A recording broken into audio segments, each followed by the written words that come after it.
What's up, everybody? My name is Shannon and I am still waiting for my Satyr, and today we are talking about Crave by Tracy Wolff. I've had this book on my radar for a little while. I say a little while, even though this book came out in 2020. There's already 3 of them and the 4th one's on the way. I don't know what's happening. I don't know why these books are coming out so quickly, but honestly, I am completely here for it. When I first heard about Crave and I saw the cover, I read the premise, like, this is clearly a very Twilight type of book, very, vampire romance type of thing. I wasn't really interested in it. But I've been on this kind of reading slump. Everything I've been reading has just kind of been okay. There's been a couple of standouts, but for the most part, nothing's really been grabbing my attention. So when I saw this, I was like, you know what? It's trashy vampire romance. You know what to expect. It's not gonna be bad. At the very least, it'll just be a little bit boring. So I picked it up, and oh my god, is this book so freaking fun. So Crave is about a girl named Grace. This is heavily Twilight inspired, heavily.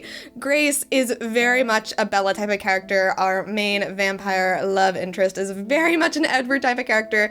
She is uprooted from San Diego and is moved out to the middle of the Alaskan wilderness. So the setup is so Twilight. What I love about it is that this author took Twilight, they revamped it, they modernized it, they set it in 2020, they made it an actual school that she's going to that's full of these other types of monsters. She made it a lot more fun, a lot more relatable. She took out those Mormon undertones, she added in a little bit of spice, and what we got was just this really fun story. It's very obvious from the second you start this book what is happening here, because Grace's parents are dead. She's being moved to the middle of Alaska to this boarding school inside of this huge gothic castle that's run by her uncle. He's her only living relative, and everybody in it is super weird.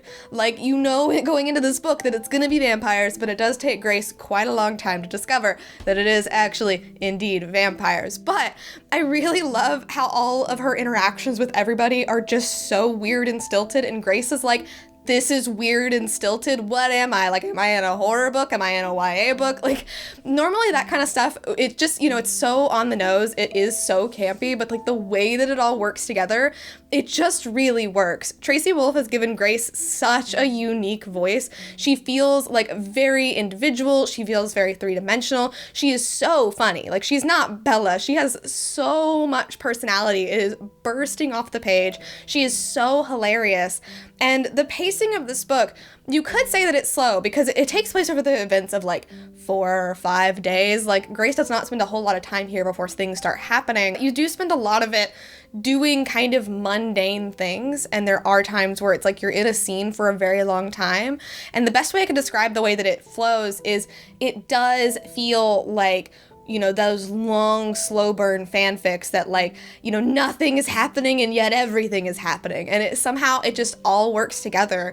And I had so much fun reading it. You get to learn a lot about Grace as a character. You get to learn a lot about all of the characters around her because she does spend a lot of time with them. And of course, I do like the romance as well. I think the vampire romance is really fun. I do think our brooding vampire boy is very stereotypical, but he is also kind of fun. So I do think we're going somewhere interesting with it.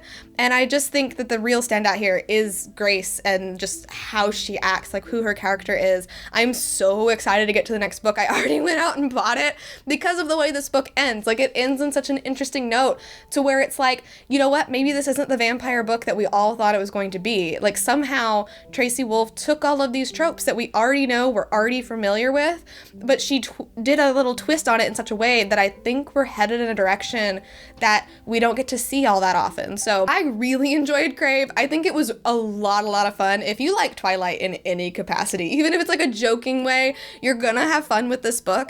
If you're expecting it to be a serious, brooding vampire romance, that's not really what this is. It doesn't take itself seriously. It is fun. It is a romp. And I just think it was really great. So I really recommend it. And I'm giving this book an A+. But anyway, thank you guys so much for watching this video. If you liked it, be sure to hit the like button down below and don't forget to subscribe to Talk Books with me every week. That is everything I got for today, and I will see you guys next time. Bye.